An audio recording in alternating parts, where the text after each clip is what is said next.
And welcome to another episode of the Two Fans Podcast. I'm your co-host, Joshua Ament. He's not with me right now, but the other co-host, Ari Jesselson.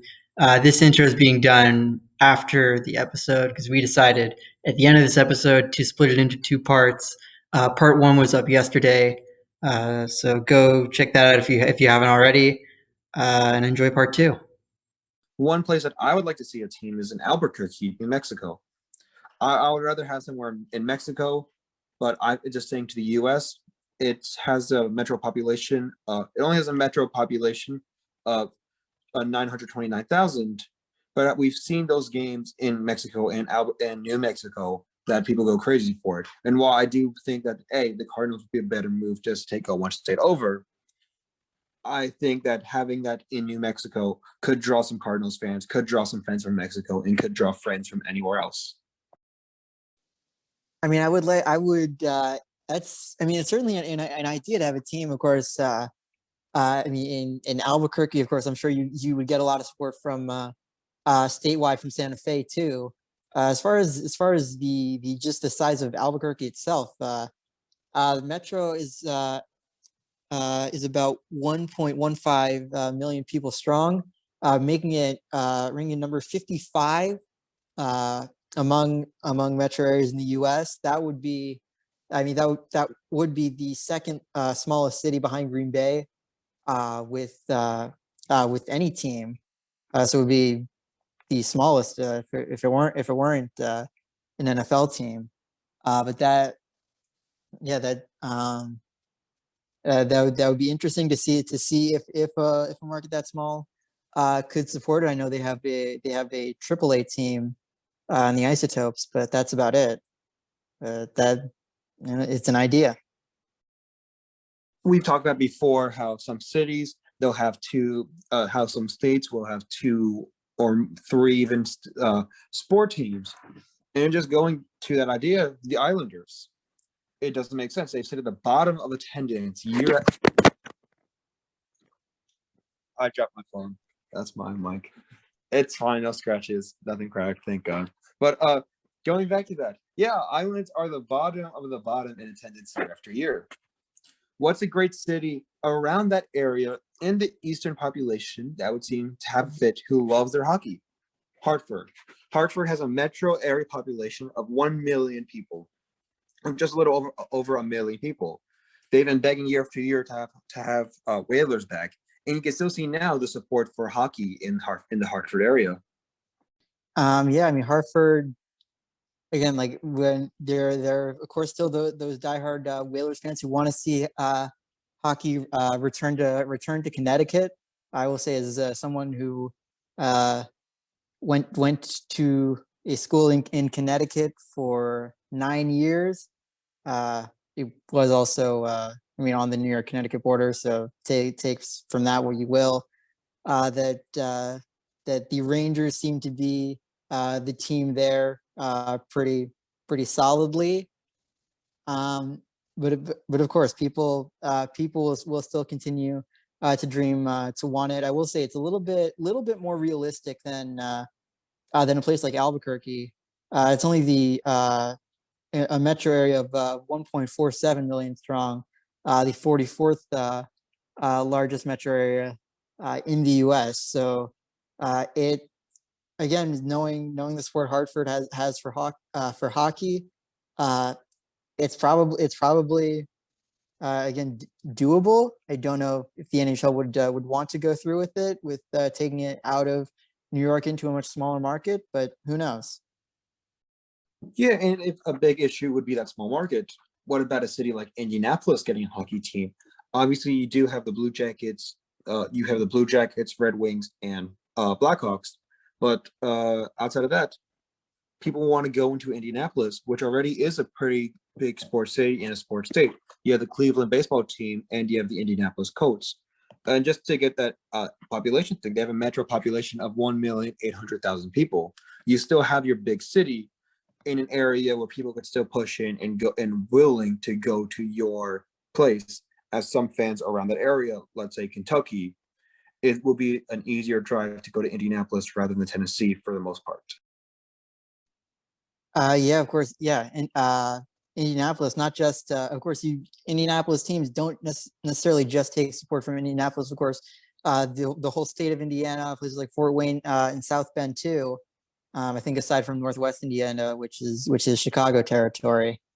But I digress. But yeah, as far as hockey in the Midwest is something that the NHL can definitely expand on when sort of people sort of speculate on further expansion, and even kind of when Vegas expanded before they had settled on Seattle. Some of the biggest cities that were floating around were Milwaukee and Kansas City. So you don't really, again, you see Chicago, St. Louis, Minnesota, and that's pretty much all there. Detroit too, but that's pretty much all it is in terms of Midwestern hockey. And I feel like there are a lot of different markets they can expand on. Yeah, and just going more Western to hockey, there are only what? There are 6 cities in the West area: the Avalanche, Golden Knights, Coyotes, Sharks, Kings, and Ducks. I'm not including the Kraken yet, but then it'll be 7. Another team in that area. Did you include the Canucks? I'm counting the United States. That's why. Okay. Yeah, I'm just going to count the U.S. for this to work, but there's not that much here. There's not that much to have in hockey, and a city like California is obviously going to show support for the teams. But Arizona, the scoring hot desert, the Coyotes, even though there are some loyal fans, they always sit bottom of attendance, barely pushing 500,000 per year for a total. So a great thing that I could see happening. Want to go to Salt Lake City? Obviously, you have the Jazz there, who are a great team, and they do show their fan support. Salt Lake City also has a metro area population of 1,180,000 people. It is a pretty big area, and just like a lot of these cities we said, it could draw in people from Idaho, Wyoming, Oregon, Nevada. Yeah, I mean, I'm generally, if in case you hadn't noticed, I'm generally one to be opposed to sort of taking teams out of these sort of top 15, top 20 metro areas that feel that most all of the time they can support a team. Unfortunately, the Arizona Coyotes are the one glaring exception to this. I mean, whether it be just on the ice with attendance or the plethora of organizational issues that they have, I think kind of it's the worst kept secret in the NHL that the Arizona Coyotes days are numbered. I think Salt Lake City is a very interesting idea. Of course, they're going to be moving to the Central Division when the Kraken start play, so they could definitely get a little bit of a Mountain West rivalry with the Colorado Avalanche there. Could be very interesting. What I would suggest / sort of see what most other people are saying about the Coyotes is that they would probably move to Houston. Of course, it's a much larger metro area, even than Phoenix, of over 7 million people, the 8th largest in the U.S. and Canada. And again, it would be great in terms of the Central Division with that alignment. Then again, Salt Lake wouldn't be too bad either. But there of course, again, between other options in the Midwest, Milwaukee and Kansas City too, there are a lot of different places that want a hockey team. Coyotes just have, or I guess the NHL as a whole, I mean, has their options. So, but yeah, and there is definitely a lot of possibilities, especially with the NHL, who we've seen in the past few years are willing for an expansion, who have teams like the Coyote, the Kraken now, and before the Golden Knights, who in their first year went to the Stanley Cup. They're obviously big on expansion, so it's definitely going to be interesting to see who goes in there next. Yeah, I think Something that you'd mentioned a couple of times that I want to sort of get into a little bit more is that I've sort of been talking a lot about which cities should have a team, and not really talking about the cities that have many teams. Of course, I mean the two biggest ones that will come to anyone's mind are New York and Los Angeles. Of course, they have multiple teams in just about every one of the big four leagues. Um, New York has a metro population of 22.6 million people. LA not too far behind with 18.7 million. Just for reference, the next largest metro area between either the U.S. or Canada is Chicago with 9.8 million. So they are head and shoulders so much larger than any other city.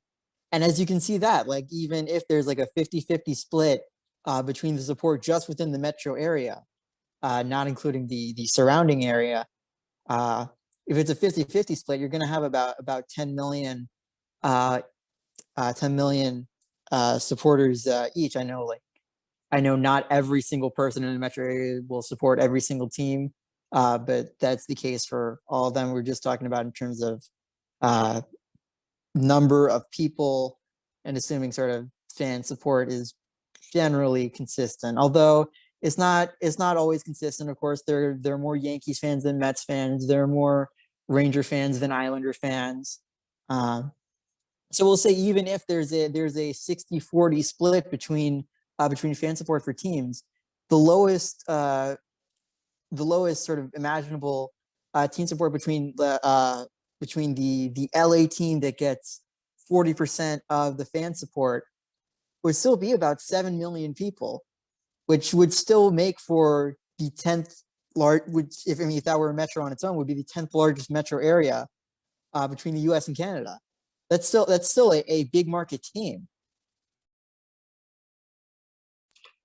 Yeah, and we also see a lot of these big market teams, because they are in areas like that, like Chicago, New York, Texas, California, that they definitely do have more tremendous success than these smaller market teams. Even the White Sox, the lesser team of Chicago, if I may, still has over 1 million people in attendance because they're in that Chicago area.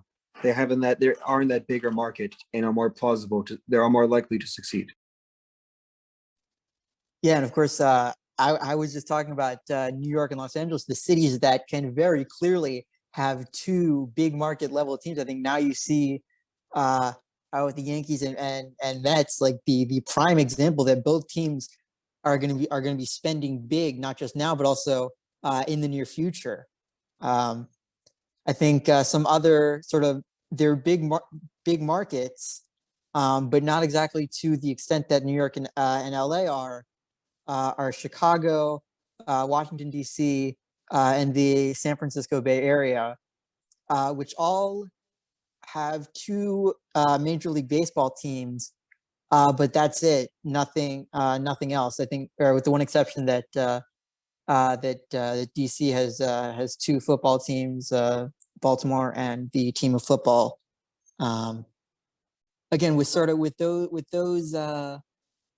I mean, with those sort of with baseballs, like sort of had those teams there for a while. So I guess the history of it sort of keeps fan support there, even for the lesser team.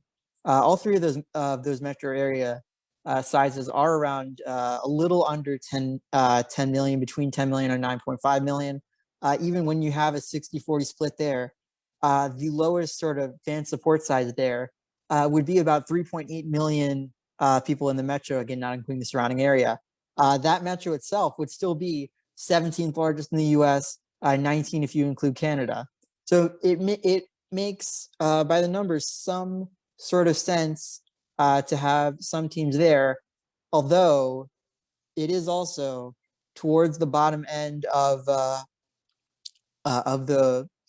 metro size there to put a second team in the city. And what you're also missing out on, like I said before, is a chance to put that team in a city that doesn't have a team and grow the game and grow a fan base there. Yeah, and while it is more, it would be hard to do to grow a fan base in some smaller cities. Obviously, I think it's better because you have more diehard fans. Look at Buffalo compared to like the Giants or the Jets, where those fans are ride or die. Meanwhile, you have some people here who aren't that the same way because Buffalo is that smaller city compared to New York and I guess East Rutherford, as we will. But I gotta ask you this: Is it worth leaving a big city, even if you're doing terrible, even if you're not getting the attendance in? Sorry, Because I'm Is going to that- be giving it depends on if you're in the Rays situation or if you're just a bad team. Like if you're the Giants and the Jets, no, it's not a matter of whether New York likes football or not. They will like football when you start playing well. Well, here's something interesting in the MLB. The last time fans were really allowed was the 2019 season, where everything was full of the season. So only one team didn't have a million fans. Didn't have a total of 1 million fans at home. The bottom two teams, the Rays, of course, second to the last, had a total of 1,178,735 fans in the year. You want to guess what the last team was and how much they had? I'm gonna guess it's a pretty big gap. Yes, I mean, it's the Marlins. It's Miami Marlins with 811,302 fans. Again, I kind of feel like that's kind of the point I was making, that attendance and performance, again, with the exception of the Rays, and we have to call out they're an exception for a reason. Because again, a team like the Marlins prior to last year, you said this is 2019, no one had any expectations for them. They didn't perform well, and so no fans were there. And that's kind of the same deal with what you're talking about with the Jets and Giants. Yeah, they just haven't been playing well, so fans aren't going to come. It's that simple. I think though, one thing, as far as I'm sorry, I just want to go back to these sort of and I quote, lesser markets having two teams like like Chicago, San Francisco, Oakland, Washington, Baltimore. Like, of course, I think one thing sort of the MLB is able to do to sort of negate the loss there of like not putting those teams in other smaller markets to grow the game there, is that those teams are there anyway in minor league systems. Most of them in AAA. You have Las Vegas, Indianapolis, Charlotte, Nashville, places like that, and then I think just about most of the top 50 and beyond metro areas are represented in some form, be it through the major or minor leagues. I think with the exceptions of Portland and Orlando, but that's all I can. And New Orleans, but those are the only three I can think of. So it shows just how much MLB, pardon the pun, covers their bases. I like the fun. The clown horse too far, so I'm going to save your ears with that. But just another quick question, if I may: is it worth for a team like Miami to go to an area that has college success? I'm going to say Omaha. Omaha is where the college baseball playoffs World Series and playoffs are played, and they have a metro area population of 843,000 people. Would it be worth the risk to go to an area where we've seen college success? Sorry, I'm just looking and seeing just how far. Yeah, Omaha would be the 62nd largest metro area in the U.S., if I'm not mistaken. So that would be a very, very small market if you're suggesting that. I feel like, again, like I kind of said, with as far as the more people in a metro area, the more likely you are to be able to support a team. But again, of course, there are those exceptions. There are places like Buffalo with the Bills. There are places like Omaha, with baseball, that you could see might have the potential to support a small market team. So, just staying on the Marlins a little bit, where would you project them to go? We obviously Orlando has been covered up. I'm sorry, wrong sport, my bad. But there are some areas covered No, up. no, So you wait. Did we not? I think we mentioned the Rays in Orlando. yeah, that's why they're covered already. So where would you say Okay, Miami should go? I think Miami. I think Miami should stay. I think that again, Miami, the city itself, just about 7 million in metro area size, 10th largest city in the U.S. It it there the people are there to support the team. It all just comes down to if they can again be a good team when fans are allowed. I know last year, of course, they were good, but they didn't have fans. Who knows? Maybe we'll see because of that 2020 season an uptick in attendance for the Marlins this year. Yeah, Marlins. I don't want to go to their past of who they traded because that outfield was pretty stacked. Yelich, Stanton, and more. But I don't know, is it really worth the risk of the rebuild compared to going to other cities who already have the stadiums built, like Omaha or Montreal? I don't know. I don't see the. I don't. I get that Miami is the better city, but for Marlins right now in the situation they're in now, where the future looks bleak and they're going to be the laughing stock of the MLB as usual, I don't see how it's really worth staying and just not have another team move there. But I would have to counter that by saying I don't see what good moving does for them. You're in a big market, so once you get enough fan interest, once you get like the capacity for revenue, I mean, especially MLB is so great in Miami, and you get all you have to do really is just be good enough to get the ball rolling, and I think all their problems will not instantly be solved, but it'll take some time. But they'll start to go away, and you can see hopefully under good management. I know by history it's a little questionable, but to say that the Marlins have no hope is just a blatant lie. I want to talk about one more thing in terms of the big market multiple teams, and that is I think the one case in the Big Four where one market or one metro area has three teams, and that is New York hockey with the Rangers, the Devils in Newark, and the Islanders.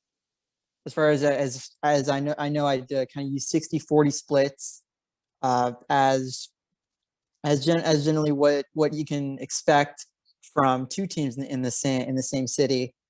As far as three teams, what I just did was stack those that a 60-40, team one, team two, 60 to team 340.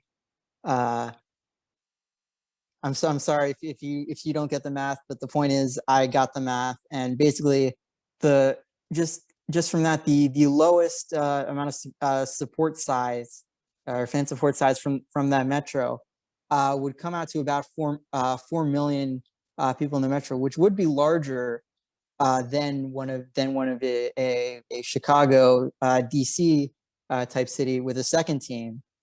So it looks good on paper, but it's not. The world doesn't run just on paper. It runs on logic and reasoning.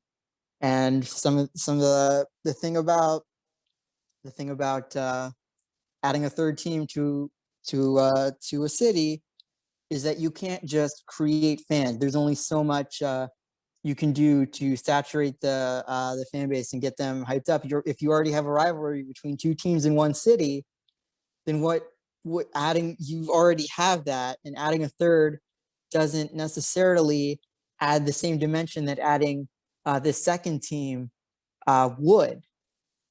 I feel like that's one of the reasons why I feel like you see the New York Islanders attendance been low for a while now.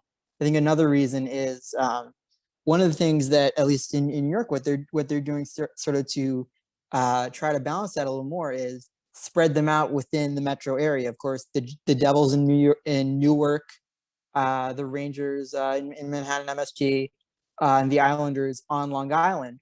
Once they started to move the Islanders to Brooklyn in the Barclays Center, you really saw those attendance numbers fall to the bottom of the league. Yeah, and a big issue, like you said, is there are multiple sport teams in that area.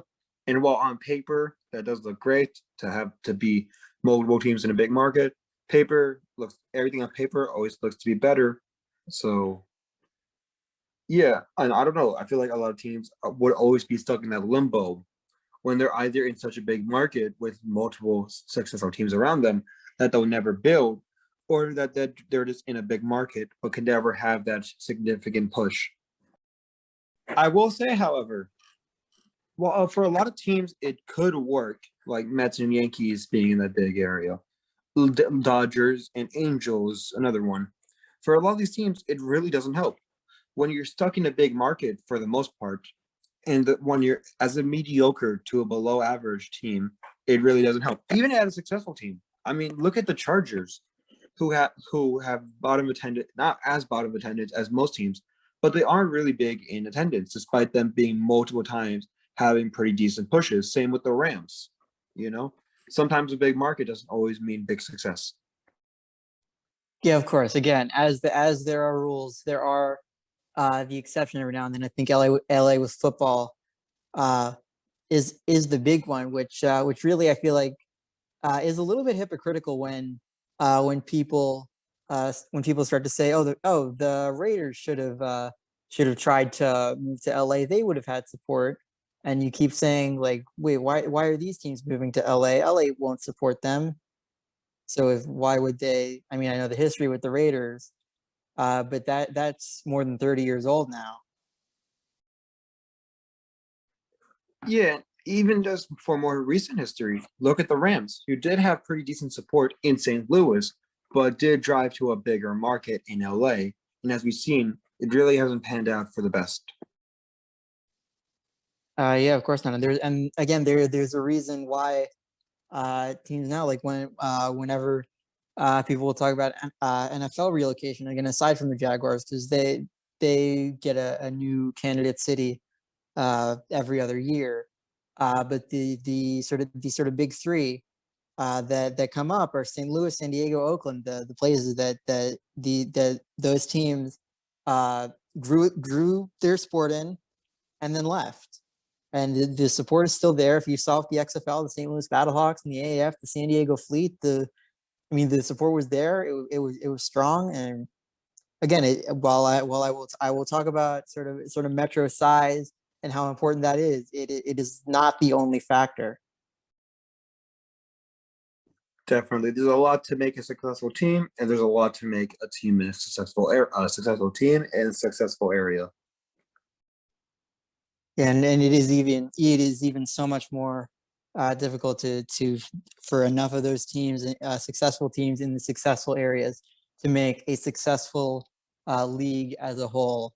And you can comment on how well the MLB, NFL, NBA, NHL are doing right now, but you cannot deny that they have been around for as long as they have been for a reason.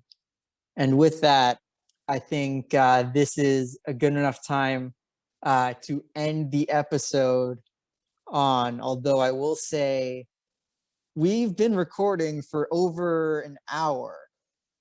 So I don't know if you want to make this a two-parter.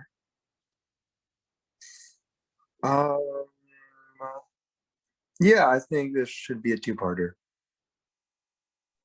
Great, then thank you for listening to us and bearing with us in part 2 of this episode. I'll probably have to retcon in an outro for part 1 and where we split it off and all of that. Wait, I got one more question for you, Josh. Oh yeah, go ahead. Yeah, how could I don't want to focus on this topic so much, but how could the Marlins become a better team? You know how? How? They could email us at twofanspodcast@gmail.com. They absolutely could. number two, no capitals, no spaces. They absolutely could. And if you have any questions, comments, or something you want us to talk about, you can also email us at number 2 fanspodcast@gmail.com. We do this every single day, Monday through Thursday. So Spotify, Anchor, YouTube, and wherever you get your podcasts. So until next time, we will talk to you then.